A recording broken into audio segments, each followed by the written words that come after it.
Hi hello வணக்கங்க எல்லாருக்கும். எல்லாம் நல்லா இருக்கிறீங்களா? இன்றைக்கி நம்ம ரேணுகா வீட்டு சமையலில் பலா கொட்டையை வச்சு தாங்க ஒரு குழம்பு வந்து சூப்பரான டேஸ்ட்டில் நம்ம இட்லி தோசை சாதம் சப்பாத்தி எல்லாத்துக்கும் சாப்பிட்றது போல் நம்ம வந்து எப்படி செய்கிறது அப்படின்னு சொல்லிட்டு பார்க்கலாங்க.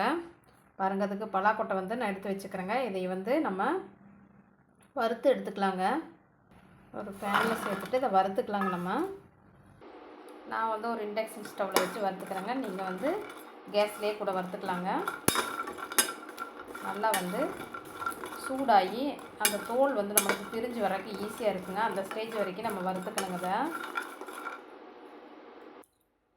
கொட்டை வந்து நம்மளுக்கு பச்சையாக இருக்கிறனால அந்த தோல் வந்து தொளிக்கிறதுக்கு வராதுங்க.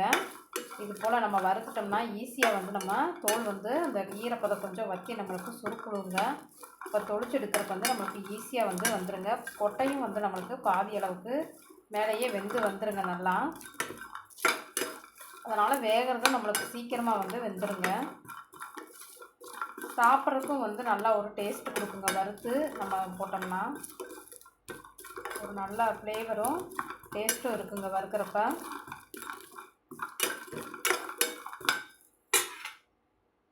பாருங்கள், ஒரு 3-4 நிமிஷம் வந்து வறுத்தோம்னா இது போல் நம்மளுக்கு கலர் சேஞ்ச் ஆகி வந்துடுங்க. மேல் இருக்கிற துணியெல்லாம் இந்த ஸ்டேஜில் நம்ம வந்து ஸ்டவ் ஆஃப் பண்ணிக்கலாங்க.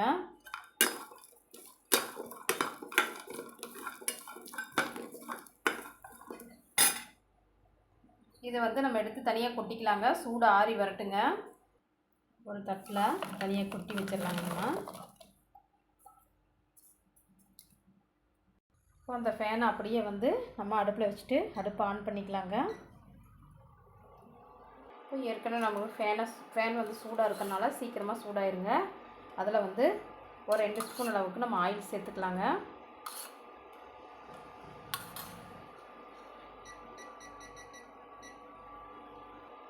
எண்ணெய் நல்லா சூடானதும் ஒரு 4 மிளகா வந்து சேர்த்துக்கலாங்க.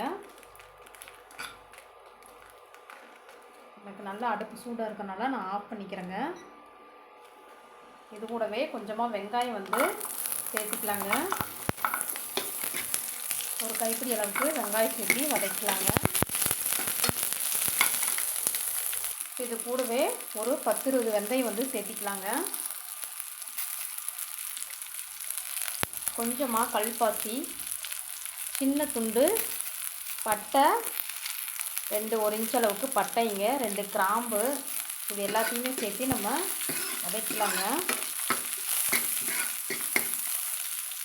மல்லி விதைகள் வந்து நல்லா 1 ஸ்பூன் அளவுக்கு சேர்த்திக்கலாங்க.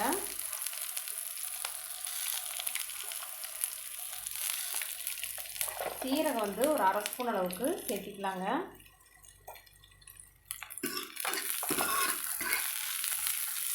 அதே போல் சோம்பு ஒரு 1/2 ஸ்பூன் அளவுக்கு சேர்த்திக்கலாங்க.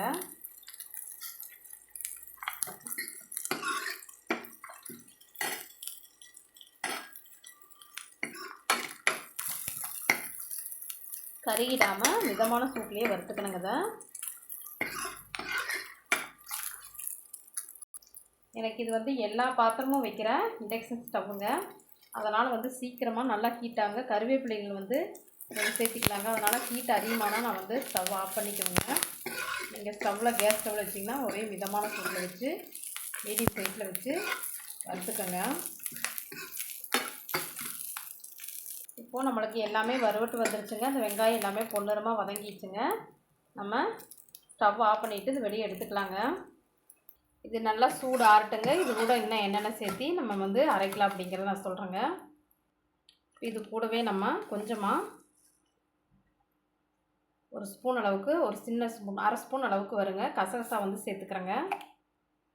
இப்போ இந்த கொட்டைகளை வந்து நம்ம தொளிச்சு எடுத்துக்கலாங்க. சூடு ஆறிடுச்சுங்க நம்மளுக்கு. நம்ம இது போல் உரிச்சு எடுத்தோம்னா ஈஸியாக வந்து நம்மளுக்கு இப்போ வந்துடுங்க. அந்த ஈரப்பதமெல்லாம் நம்மளுக்கு கொஞ்சம் வற்றி ஃப்ரீயாக வந்து நம்மளுக்கு தொளிக்கிறதுக்கு ஈஸியாக அது போல் கொட்டையை மட்டும் தொளிச்சு எடுத்துக்கலாங்க.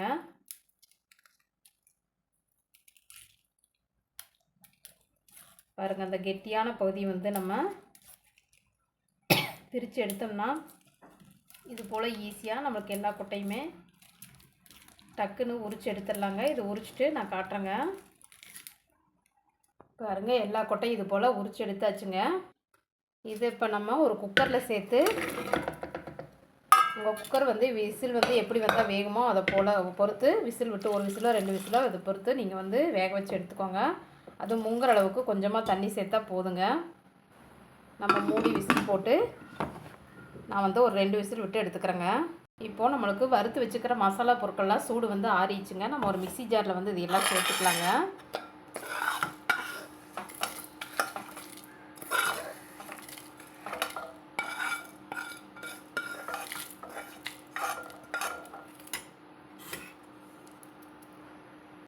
நீங்கள் விருப்பப்பட்டால் இதில் முந்திரி கூட சேர்த்துக்கலாங்க. ஒரு 4 பருப்பு நான் வந்து சேர்த்துலிங்க.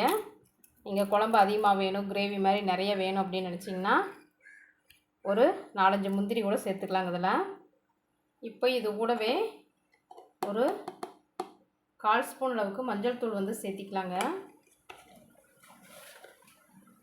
தேங்காய் வந்து ஒரு 1/2 மூடி அளவுக்கு துருவி வச்சுக்கிறேங்க, அதையும் சேர்த்துக்கலாங்க. நம்ம நீங்கள் அதிகமாக குழம்பு வேணும் அப்படின்னா உங்களுக்கு ஏற்ற மாதிரி காரம் இது எல்லா பொருட்களுமே கொஞ்சம் கூட்டி குறைச்சி நீங்கள் சேர்த்துக்கலாங்க. இது வந்து ஒரு 4-5 பேர் சாப்பிட்ற அளவுக்கு வந்து நான் வந்து இது எடுத்துருக்குறேங்க.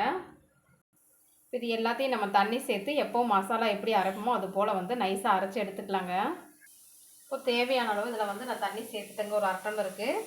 இப்போ இதில் பூண்டு பல் வந்து ஒரு 4-5 பூண்டு பல் வந்து சேர்த்துக்கிறேங்க. நான் இதையும் சேர்த்து நல்லா நைஸாக அரைச்சி எடுத்துக்கலாங்க. பாருங்க, இது போல் நல்லா நைஸாக நாம் வந்து மசாலா வந்து அரைச்சி எடுத்துக்கலாங்க. இப்போது இந்த ஃபேனையே வந்து நான் அடுப்பில் வச்சுட்டு அடுப்பத்தை வச்சுக்கிறேங்க. இப்போது தேவையான அளவு வந்து எண்ணெய் சேர்த்திக்கலாங்க. நம்ம ஒரு 2 ஸ்பூன் அளவுக்கு சேர்த்திக்கலாங்க. எண்ணெய் நல்லா காஞ்சதும் தாளிப்புக்கு வந்து கடுகு சேர்த்துக்கலாங்க. கடுகு நல்லா நம்மளுக்கு பொரிஞ்சு வரட்டுங்க. நான் பொடி கடுகு தான் சேர்த்துருக்குறேங்க. பொடி கடுகு வந்து ரொம்ப நல்லதுன்னு சொல்லுவாங்க. இந்த பெருசாக இருக்கிற கடுகு வந்து வாயில் அகப்பட்டுச்சுன்னா காரில் அடிக்கிறது போல் இருக்குங்க. இந்த பொடி கடுகு வந்து அந்த மாதிரி எதுவுமே இருக்காதுங்க. அதனால் குழந்தைங்க அதை வந்து பொறிக்கி வைக்கிறதுக்கு டைம் எடுக்காதுங்க.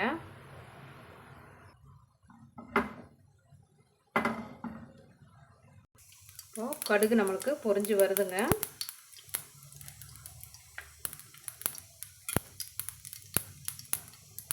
கடுகு பொரிஞ்சதும் நம்ம ஒரு கைப்பிடி அளவுக்கு சின்ன வெங்காயம் வந்து வெட்டி வச்சுக்கிறோங்க, அதை சேர்த்துக்கலாங்க.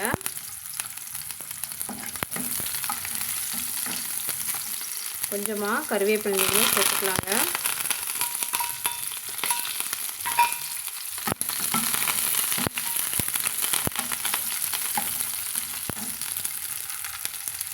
கூடவே ஒரு சின்ன இந்த சைஸ் தக்காளி வந்து நான் பொடுசாக இது போல் வெட்டி வச்சுக்கிறேங்க, அதையும் நம்ம வந்து சேர்த்துக்கலாங்க.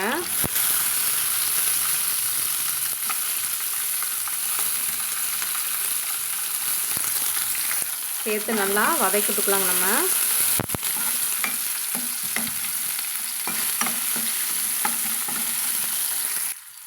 கொஞ்சமாக உப்பு சேர்த்துட்டோம்னா நம்மளுக்கு தக்காளி வந்து சீக்கிரம் வதங்கி வந்துடுங்க.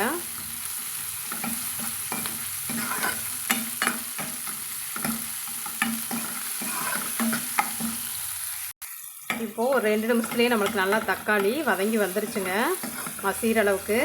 இப்போ இந்த அரைச்சி வச்சுக்கிற மசாலாவை வந்து நம்ம இது கூட சேர்த்துக்கலாங்க. சேர்த்துட்டு தேவையான அளவு தண்ணி சேர்த்துக்கலாங்க. நம்ம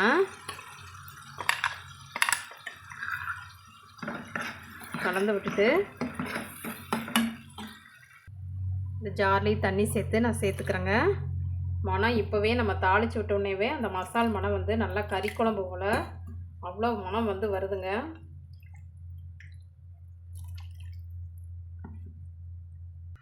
இப்போது தண்ணி தேவையான அளவு சேர்த்து நம்ம கலந்து விட்டுக்கலாங்க. உங்களுக்கு குழம்பு போல் வேணுன்னா குழம்பு போல் வச்சுக்கலாங்க, இல்லை கிரேவி மாதிரி வேணும் அப்படின்னா கிரேவி மாதிரி வச்சுக்கலாங்க. நான் இன்னும் கொஞ்சம் தண்ணி சேர்த்துக்கிறேங்க. இப்போது இதுக்கு தேவையான அளவு வந்து சுவைக்கேற்ப நாம் உப்பு சேர்த்துக்கலாங்க. நான் வந்து ஒரு ஸ்பூன் அளவுக்கு சேர்த்துருக்குறேங்க கல்லுப்பு. இது இப்போ நல்லா நம்மளுக்கு கொதிக்கட்டுங்க, கொதித்து வரட்டுங்க. இப்போது நம்ம அந்த வேக வச்சுக்கிற பலாக்கொட்டையை வந்து ஓப்பன் பண்ணி பார்க்கலாங்க. சூப்பராக நம்மளுக்கு தண்ணியும் சரியாக போச்சுங்க. நல்லா சாஃப்டாக நம்மளுக்கு கொட்டை வந்து வெந்து வந்திருக்குங்க. இதை வந்து நம்ம ஒரு தட்டில் கொட்டிக்கலாங்க.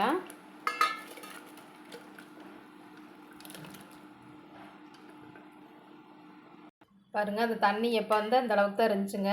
அதை வடித்து எடுத்துட்டேங்க. நான் வடித்து எடுத்துட்டு இந்த பருப்பு வந்து நம்ம ரெண்டு ரெண்டாக வெட்டிக்கலாங்க. நம்ம இது போல் வந்து நல்லா சாஃப்டாக தான் வெந்திருக்குங்க.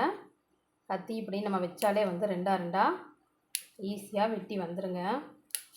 இது போல் வெட்டி விட்டுக்கலாங்க நம்ம எல்லாத்தையுமே.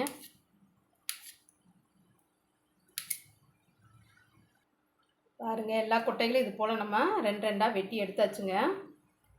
பாருங்கள், குழம்பு வந்து நம்மளுக்கு நல்லா கொதிச்சிட்ருக்குதுங்க. அந்த கொதிச்சிட்ருக்கிற குழம்புல வந்து இந்த கொட்டைகளை வந்து நம்ம சேர்த்துக்கலாங்க.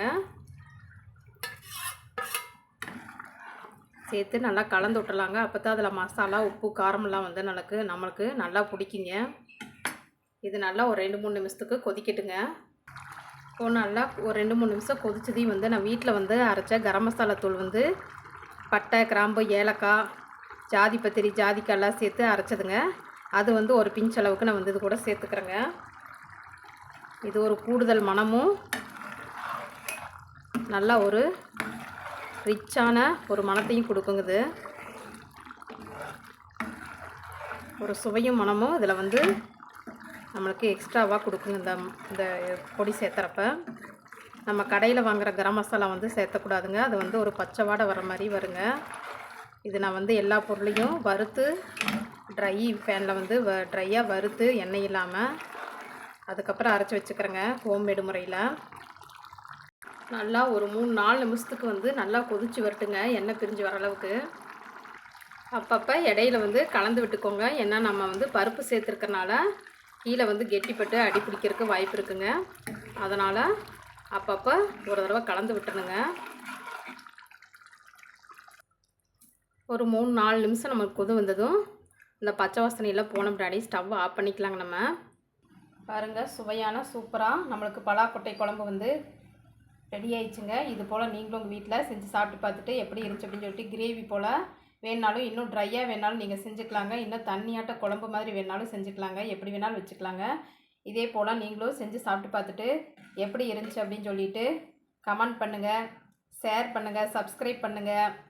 பிடிச்சிருந்துச்சின்னா தொடர்ந்து ரேணுகா வீட்டு சமையலுக்கு சப்போர்ட் பண்ணுங்கள்.